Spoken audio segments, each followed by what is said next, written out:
Yay! So I've got a wee voting booth set up. I'm down here at the uni. So the main thing down here is you don't need ID.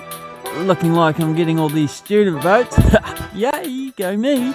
I'm getting all these student votes for when I rig it again. When I win it again, I'll be able to say the students got me over the line. Yay, go me. So the main thing is no ID, come down. Cast your vote and get a wee 150 gram bag of chippies. Chippies come after the vote. Alright? So go me. The debate's about to start, Jetta Thunberg.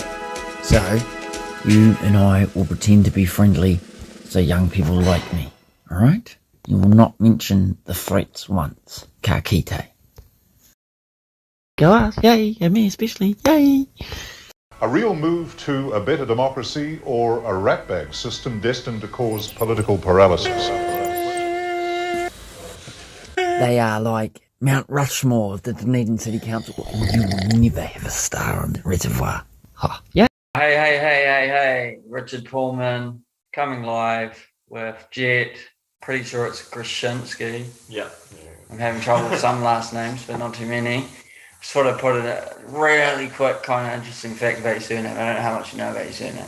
It used to be called Groshinski, but the New Zealand government screwed it up after World War I. Really? Yeah. Okay, so you have, according to the last census, approximately 46 Groshinskis in New Zealand. Yep. And by population density, by the last name, statistically, globally, that's 50% of all Groshinskis in New Zealand. Really? Didn't know that. Yeah. It's, I know that all the Groshinskis in New Zealand we are related to. You aren't? No, we are. You are, so Yeah. you know all of them? No, after my granddad kind of had a falling out with the family and then they kind of split off. So Okay. we, on the odd occasion, run into one that we're related to. But yeah, it's been So, interesting. do you speak for all Groshinskis? No. Just want to make sure. Jett's running for mayor and for council, and there's a lot of people that would say that Jett is not old enough to do either. How would you silence those critics? Well, based on every councillor that I've talked to, I mean, they've pretty much said that any of their experience prior has not prepared them for this. And Yeah. I mean, any person should be able to stand. So that's kind of a part of democracy. So I don't think it's about having that variety of different experience and diversity on the council. That's right. How do you think we should lower the voting age then? Yes, I do think to 16. Okay. Yeah. Well, you're legally considered in a lot of ways an adult at 16. You can marry, right, with consent from a guardian. Yeah. Yeah, so that would make sense to some people. But then there's other people that are old and think that young people should shut up and listen. Sheesh. Sheesh. There's no way to figure out how to do that job. Mayor or candidate, mayor or council. Yeah. So, what are you over it campaigning? It's been quite tough, but I can hang in there for the last. You've got to be completely visible. Yeah, and you got to watch everything you say and say as little as you can every sentence, and make sure you say as little but say heaps, sort of thing, right? Yeah, no, that's pretty much it. Hey, I've really liked talking to you, and I don't think you're a conspiracy theorist at all. I think you're right, and you're a good lady. Hey. Pamela. He'll pay you to deliver the flyers anyway, he said he would. That guy's evil. Even people in the council say that, they're really against it. So, vote out the mayor! Vote out the mayor! What? What are you looking at? Stop staring at me! What do you reckon about 2 waters? 3 waters? 7 waters? I reckon we should have 7 waters. Why only 3? Why do you reckon about 3 waters? I can't really support the way the government's gone about it. They kind of just, it was voluntary, then it was mandated. Yeah, I and don't think it's legal. then they've taken away all the consultation, like that democratic process. So I support having safe, drinking water, wastewater, and stormwater, but I can't really support the way the government's gone. I don't think it's just the government to blame though if it's standing orders. If it's standing orders at the meeting, and then they sort of had to figure out whether those standing orders were legal, and apparently they are. I think that if the government tries to uphold it with council and other councils, it's not going to get anywhere as long as there's opposition from council. Yeah, I mean, you'd hope so, but yeah, well, that's the government, man. I mean, they've brought in a policy where they could revoke any decision a council makes that's against the interests of Three Waters. Wow. Yeah. That's terrifying. Which, yeah.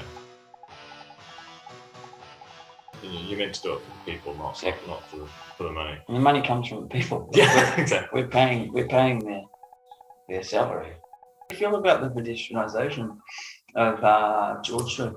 Oh no, they didn't pedestrianise. They went halfway. I don't know. Well, I kind of thought it kind of made sense to either fully do it or to not. But I mean, it does make it significantly more accessible. And when we've been talking to the Disabled Persons Assembly, they've been very much in support, and now they feel like they can come back to the city centre because they've had wheelchairs and it's just not designed for them. But now is kind of the opportunity that we can somewhat accommodate. And the thing is, I don't think anybody's gonna, I've said it to a couple of people, I don't think anybody's gonna stop buying tartan from the Scottish shop because they can't find a fucking park right outside. And like, if you drive through town, the main street, expecting to get anywhere in a hurry, you're an idiot. Yeah. Like, that's not what main streets are for. And we are behind the curve. Like, almost every metropolitan area has a CBD pedestrianised main street. Yeah. And, you know, Jules' opposition was cheap shops, high crime. That's Cuba Street, but that's patently untrue. Like, there's that higher end of Cuba Street. Yeah. That's not even pedestrianised. That's where most of the crime would go on. Like, Pamela kept saying, I don't want to give up my car. Well, I think in that case, it's more providing alternative forms. But I mean, I think if you want to use a car, you should still very well be able to use your car, and if the council shouldn't actively be trying to take away the places to, Well, they're not, right? You know, it's they're taking away one tiny part of the street. And in fact, that street actually, the one-way decision increases the number of parks on George Street. Yeah, it does, right? I mean, I've been looking at what they're doing as well. Kind of, I live in the CBD, so I get the opportunity to I mean, it's got to be annoying for the business owners now, but I think overall it won't affect their books, especially if they did fully pedestrianise it. That's where the tour buses park at the top of the Octagon. Yeah. And they're going to feel a whole lot better if it was pedestrianised just wandering down. Yeah. But I don't know why they didn't just go the full way. But there's a whole lot of street change going on right now. Yeah, I think public there have been a lot of roadworks all at once. I think that upsets people. Yeah. What are you looking at? Stop staring at me! Get out of me! Get the hell off me! Get out! Such a devious boy, heavens above. Don't get caught. And she simply can't resist.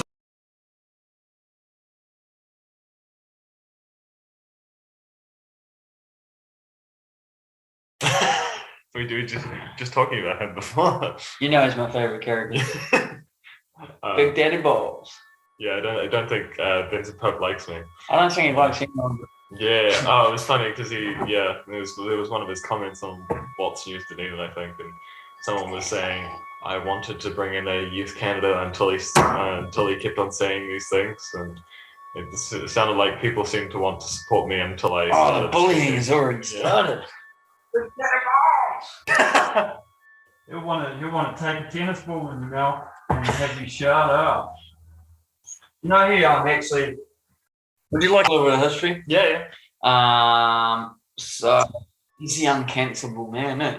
So like all of that shit when he was a school teacher came out when he was a minister. Yeah. And they're like, oh shit, and they put him on the backbench. Yeah. So like it came out that it didn't just come out that he was like taping tennis balls into kids' mouths. He was accused and is still accused of busting into the changing rooms of girls at school camps and just all sorts of really dark stuff.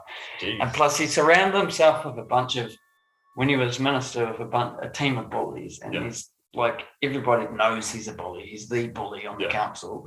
But then, like, I think his last straw was he started falling. He fell asleep in Parliament, and I was like, fell asleep in Parliament doing like something. It might not have been important, you know. Yeah. Well, it wasn't important to him, but he fell asleep in Parliament, like, on camera, like. Because Parliament TV is completely live streamed. Yeah. Right. Yeah. And so they're just like, get out, and came back to Dunedin, and now he's on the council. So now we get right. And he's not. Has he fallen asleep in a council meeting? I'd love to know. He has dusted in his undies in a council meeting. Yeah, I saw that one. I mean, it was this whole working from home thing. You know, slippers and what. Who the fuck goes to a meeting in no pants? Like, yeah, I mean, I know people talk about it, but I kind of didn't think it was going to happen, especially for a council meeting. Yeah, and Hawkins has been really tolerant of him saying under his breath. I feel like so he says really sexist stuff under his breath when Hawkins tolerantly reminds him in council meetings. He's big, that ball. I really don't know about him. Unlike me. Like, I had a meeting with him earlier this year where I talked about running, and he runs from me. I talked to him about it, and when I said that no matter how this meeting goes, I was going to run, he just started listing negatives. And then when we got to OUS, the first thing that he said to me at the OUSA forum was, I can't believe I didn't talk you out of this. Yeah. That's wrong. That's like scare tactics, as far as I can tell. Okay, that's bizarre. Seriously though, I wish I was joking there. It's fucked up. It's the way we can see it is, I almost think he's like accepted that he's lost the race. I mean, I kind of thought it was unusual that that he didn't run for council. I thought it was either a very bold move or you're not expecting to. I don't think he's expecting to win, and like, he's going to go work for ICWI or the Greens or one of the partners. He's got himself a cushy job now with one of them. So, the thing is, like, you can remove him, but Benson Pope's always going to be. In his profile statement, he always starts off with, I was a cabinet minister under Helen Clark, and like.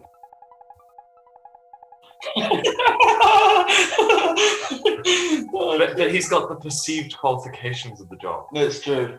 And there are people that like him. I mean, Baxter put him at 4 on his lefties guide. Yeah, I think I got 13th on that list. Well, Baxter's always right though. But Baxter's usually right. It's like, Pullman's always right, actually. Somehow I managed to get 4th for the mayoralty on that. I saw that, yeah. Wow, who was 5? That's because you didn't talk.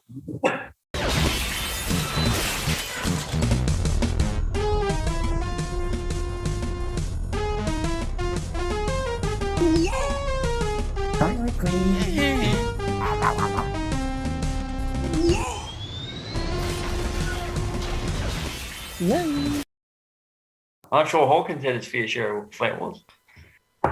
He got up to all sorts, didn't he? Hey, that's the really sad thing with him. Supposed to be this like Radio 1 DJ. He's supposed to represent the music and culture, and he's left Dunedin music fucking bleeding on the street. Like, it's 2GP's bullshit too.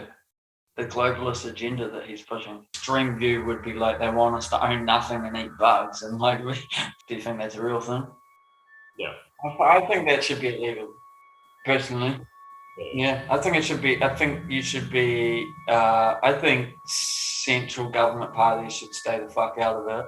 Like, and I think you should represent yourself and your views, because it's muddying the waters too much. I mean, I totally agree with that. I mean, I've always kind of thought that central government's politics should not be playing a part in local body politics. Then it's a conflict of interest. If your party's in power, of course you're going to side with them on a council level, which is think how much money they're campaigning is for their campaigning. Like we're talking about how much money Jules and Tim Dunedin can afford to put into a campaign. Imagine how much money Labour and the Green Party sunk into that sort of thing. I don't think this should be legal, man. No, I mean, I don't have nearly the budget as some of the others. You get up to 55 grand, and then if you have a team around you, I'm pretty sure they can each spend 55 grand. Yeah, so each person can spend $55,000. I really don't understand where that kind of line would be. I don't understand why there is a limit.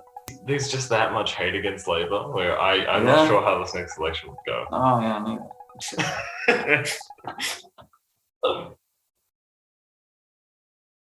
Yeah.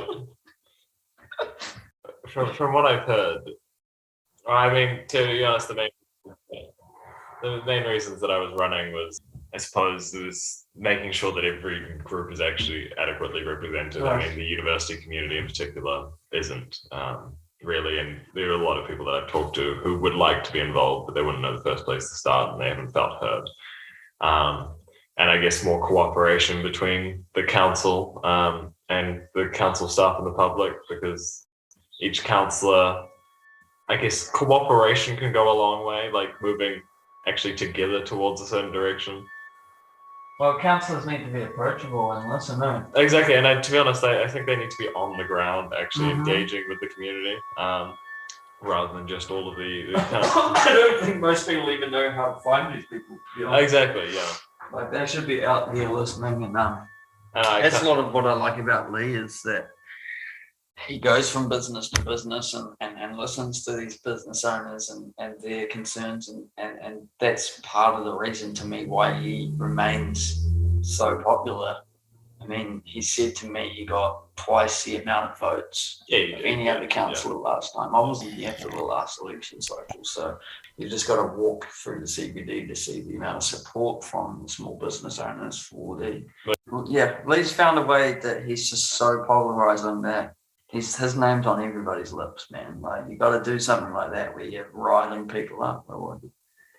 I mean, funny enough, throughout these political ads, one of the biggest things before my age started coming up as an abuse factor, it was the very fact that I put "Oti Poti" on my sign. Wow. Yeah. That's nuts. Absolutely, but I didn't think out of everything that was going to be the thing. Oh, we have Mana Whenua around the council now. How do you feel about that? Well, I mean, I think it made sense to have that representation, and I thought that it would make sense to go a step further for all standing committees to have that representation. My problem with it is that the process isn't democratic when it should be. I think that's a pretty nuanced debate to have.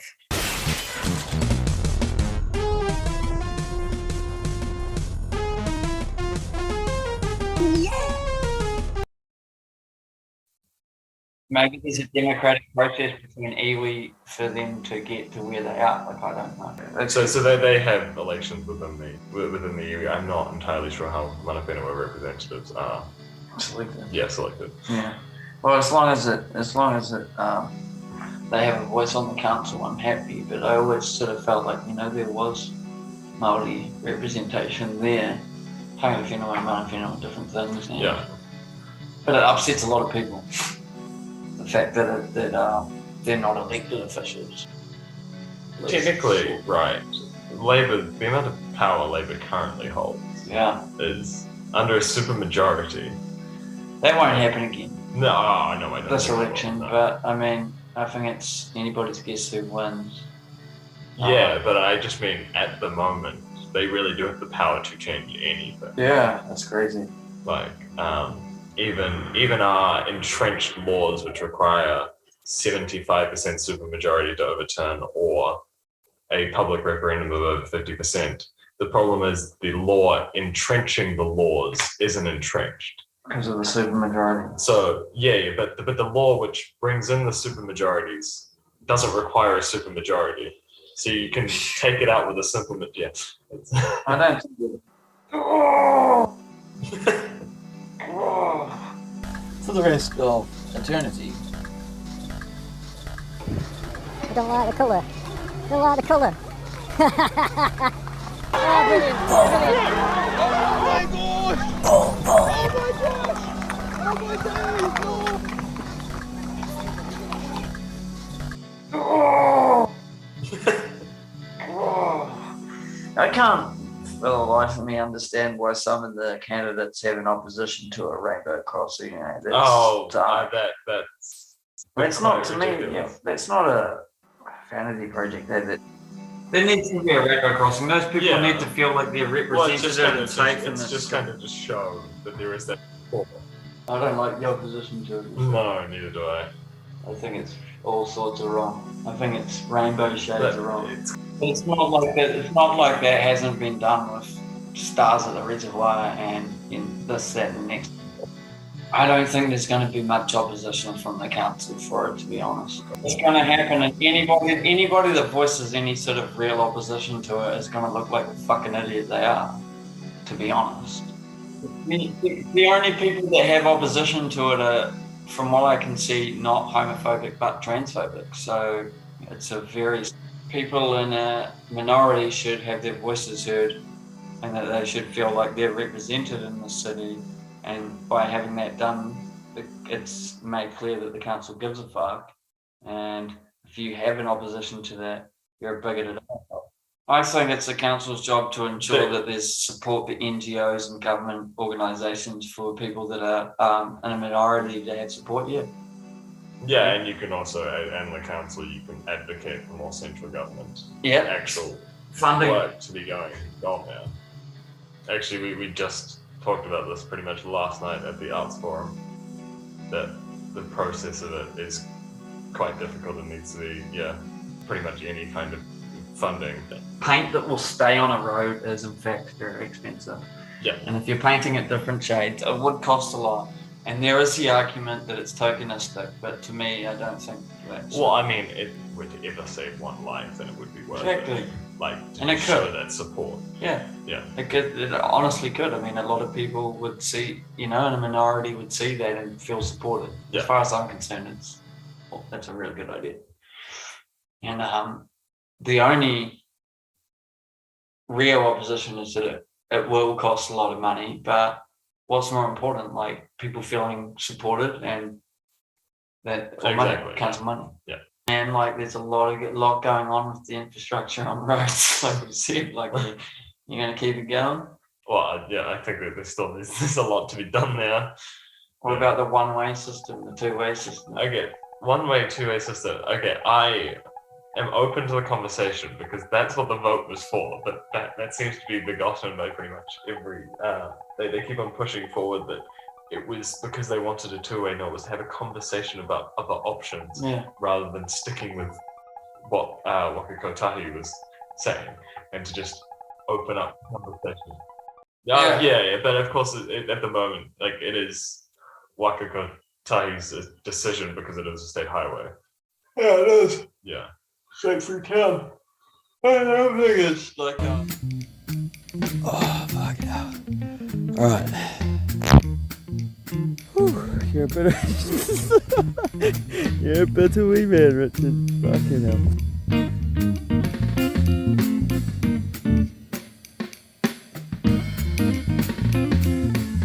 The hospital's going to make that really, really fucked up. The hospital's going to make that so fucked up. Yeah, right, because that's right on the state highway, either side of it. I think that was such a stupid fucking place to decide to build a hospital. And they could have just done it at Walkery Hospital and put an actual hospital up there. Yeah. In a nice part of the city. And I don't understand why they decided to put it smack bang in the CBD. I mean, it's not going to be good for sick people having a state highway like either side of them, for one. Yeah, because their proposed thing is to reduce the speed limit there. So I think 30 k's on one of the sides. That's so stupid. Like, and when we're talking about traffic congestion and parking, the hospital's gonna fuck it. Like, admittedly, there does need to be more parking for the incoming hospital. Yeah, there does. But I guess the plan is potentially to mow down the current hospital once it's built, and that becomes parking for the future hospital. Yeah. Wow. Admittedly, I haven't looked into it enough to really comment. Well, Pam Taylor would just smack a gong. I haven't looked too much myself into. I know that there is a architect. bypass that they're planning on. So I'm not sure where it is. Yeah. The harbour they've got that the architect has built, designed that whole thing about like prettying up the waterfront, and that's a really cool idea because that's so good for tourism. But it's not a reality with the amount of money the council's already borrowed.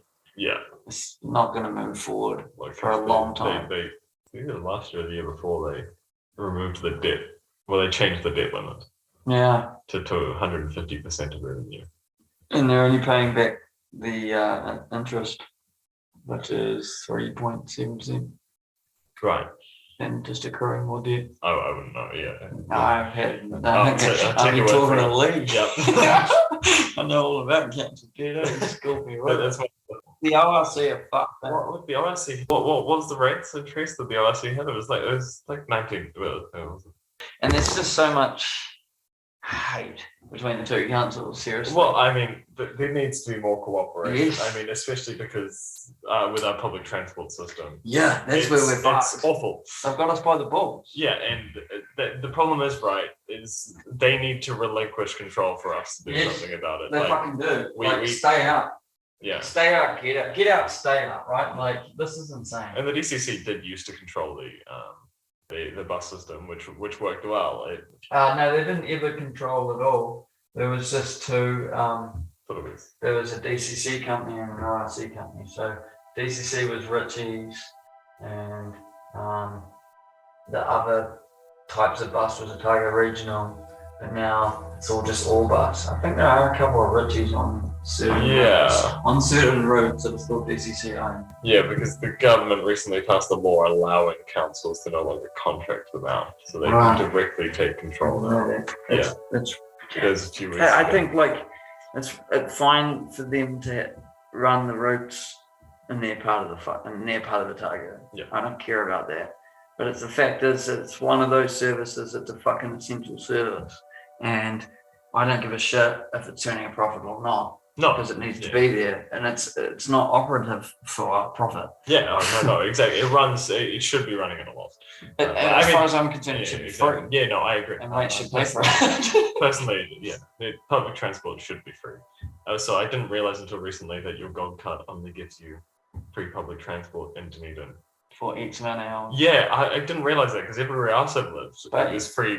I don't actually give a shit about all of this. I mean, the pension's there. It's not means tested. Okay, whatever. But when I stand beside an old dude at Countdown and see him scan his gold card and get a $19 discount, I'm kind of like, you know, that's kind of, they built this country, but if they're going to take a heap of money out of the country, it's going to fuck it too. Yeah, okay, free buses. Whatever. Yeah. But like free everything else, and I don't think that's cool. I think free buses for everyone is definitely something that should be. Well, Jules said he wants a loop bus like Christchurch one. Apparently there used to be a Centre City loop bus. I've lived here for a long time and there was never a free loop bus. I didn't think it was free. No, he wants a free Centre City loop bus. Oh no, I think that doesn't make sense. At the fucking least. Yeah.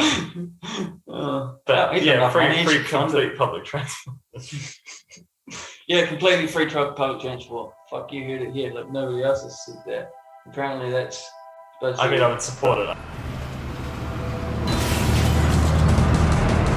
At the moment, there could be a lot of steps to get it's supposed to be profiting, according to the trains. I think there needs to be a kind of heavy investment in rail across the entire country, to be completely honest. Fucking A, man. I've heard weird things. So interregional in particular. Passenger train. Yeah, exactly. And, man, everybody has a different idea with that. But keeping on the roads, as far as I can tell, like everything on the roads just fucks the roads. Yeah. And that costs a lot of money. But I've also heard that when everything was on the rail, a lot of the stuff that was cargo was getting stolen out of ports. So I don't even know if that's true. But a fucking can you imagine like a passenger service from like Invercargill to Auckland? Yeah, no, that'd be the lines are That would be there. amazing. The lines are there, and the lines continue to be maintained for cargo. Yeah. So if we were to do that, I mean, they recently had they brought in a Hamilton to, Hamilton to Auckland. Auckland able to, but the lines are there from Wellington to Auckland anyway, because there's a tourist train that Yeah, there's a tourist train in South Island as well. yeah, they don't run Christchurch to Dunedin anymore. No, I don't think But they they do. run Christchurch to Greymouth. Yeah. I've done that train. I went on How is it? Christchurch. Yeah. It was fucking amazing, bro. That's got the longest tunnel in the South Island, the largest viaduct in the country. It's nuts.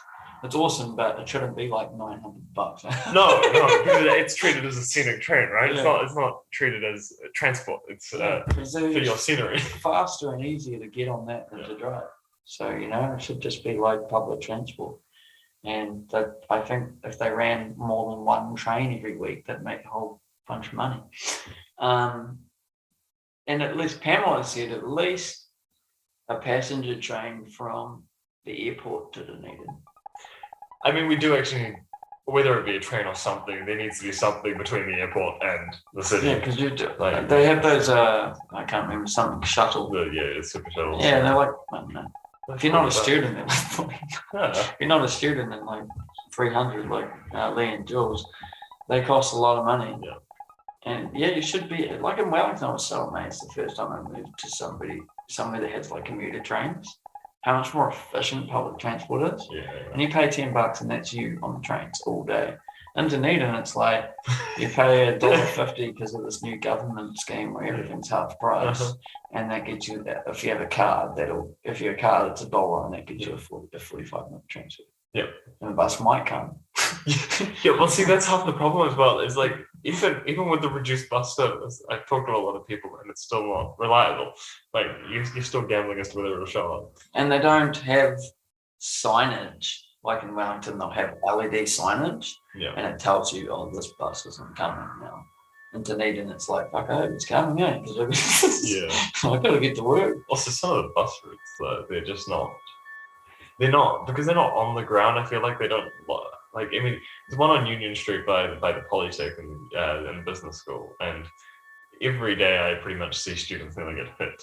Yeah. Because I mean, I've it's just seen like that there's a sort of zebra crap in crossing, town. and then here's a bus, and it will stop at the last minute here while the students are. Yeah. I've seen that in town, like on the main street and stuff with all this roadworks, and especially one St Andrew Street off the main street.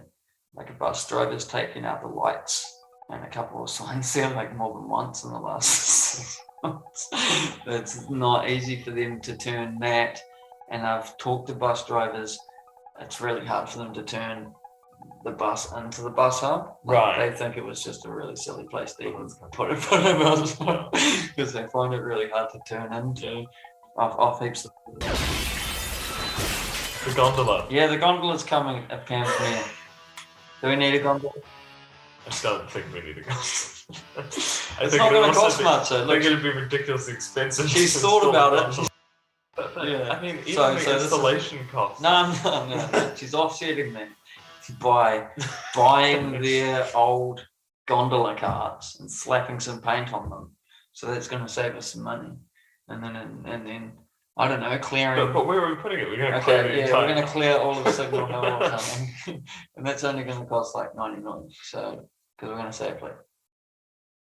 Oh yeah, Flagstaff's going to be a motorcycle because it's really important for education and for old people to learn how to ride a motorbike, and nobody's walking up Flagstaff. So. But she had an answer in an OD2 thing of how would Dunedin transport network best be set up for the future, and they were like.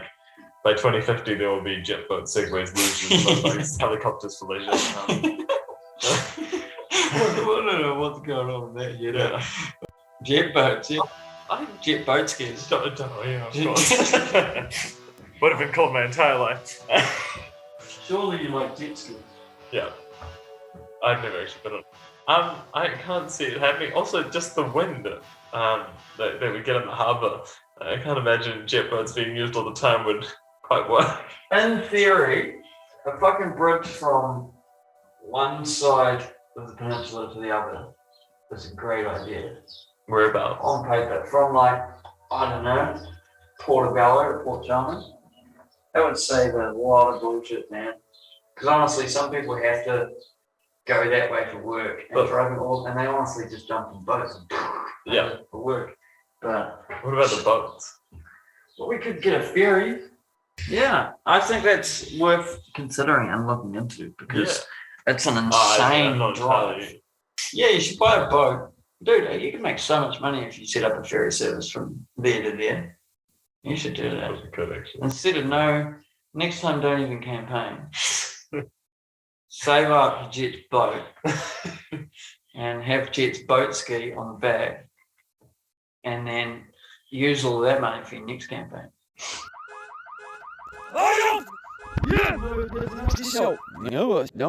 I'm just annoyed by the referendum. Like if David Seymour single-handedly can get a really controversial bill over the line, like you guys entered into a coalition with the fucking government. Yeah. Shouldn't that have been part of your agreement into ending into coalition? That was all set up with Labour money and not Chloe on her own, basically. Right, actually having support rather than trying to get that over the line. Because a lot of the Labour Party actually refused to stand. Well, my name is Jett Groshinski. I'm a student at the university. And what do you study then? I'm doing philosophy, politics, economics, and finance. Arts and commerce degree. It's like a 4-year degree. My main policies would be representation for all and making sure the university community is being heard in particular. Making sure that there's more cooperation between the council staff and the public, and that councils are actually actively on the ground, engaging with the community. And then there's, well, the main things that at least the student community have been complaining about was the public transport system and the parking around the university community and the CBD. Yeah, and I suppose just making sure that everyone's being heard is... Yeah, that's the slogan, isn't it? Yeah. Representing your needs. Yeah, that's the main thing, is just making sure that I'll give you the list of my needs. Yeah. I've got your number. That sounds good, yeah. All right, good talking. Guys, please vote. I know younger people, a lot of you don't vote, so please do. He's representing everybody's needs according to himself, and he's young, so shouldn't that mean that he will represent young people's needs more? How's Pamela coming along? What's taking place tonight?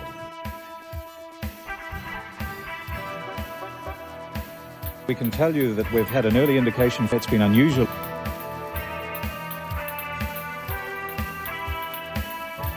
You always were late. Inefficient, talkative. I must have threatened to fire you a dozen times. No more of that nonsense now.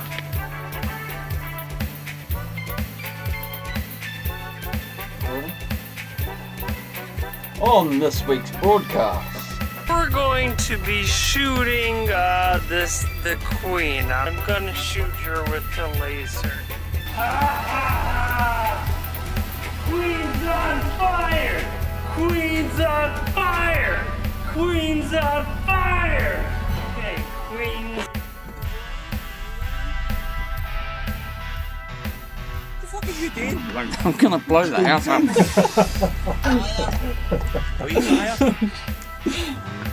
They leave you to get on with it. Never late, they're obedient, they're never sick, they never disturb you, or argue, or paint their nails, or talk, or smile at you, or say good morning, or keep you company. They just leave you alone. They leave you alone. Found the video on YouTube using jumper leads and then put the batteries in the microwave. Jesus fucking Christ. If you're in need of mental health help, text 1737 and they can help you out there. Bing bong. Did you use it or not?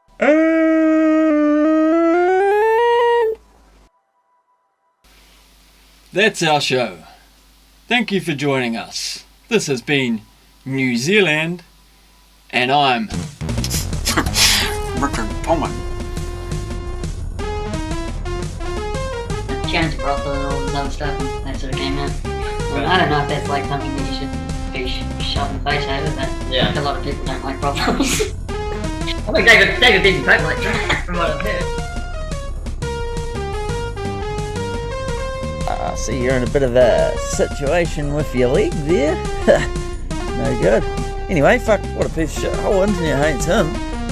Oh, the leg. Oh, yeah, and anyway, fuck, he's going down. He's going down like a piece of shit.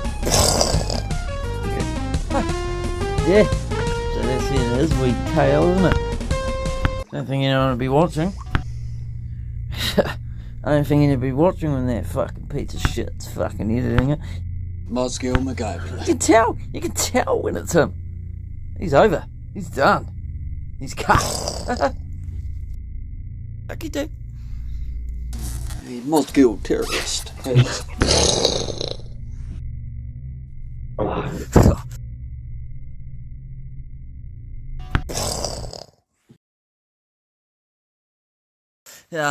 Just had a wee discussion about how you're not a journalist, but how you're not an accredited journalist, but yay, but sorry, CD skipped, just went over a wee bump. Now we're just talking about we're talking about how you're not an accredited journalist, but you can't be delivering other people's pamphlets when you're not a journalist. Kaki do. She needed some help. No one was helping.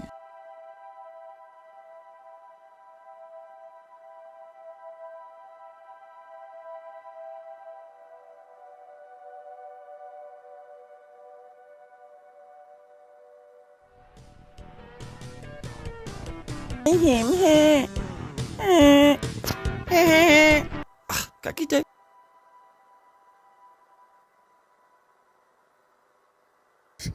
Rolls the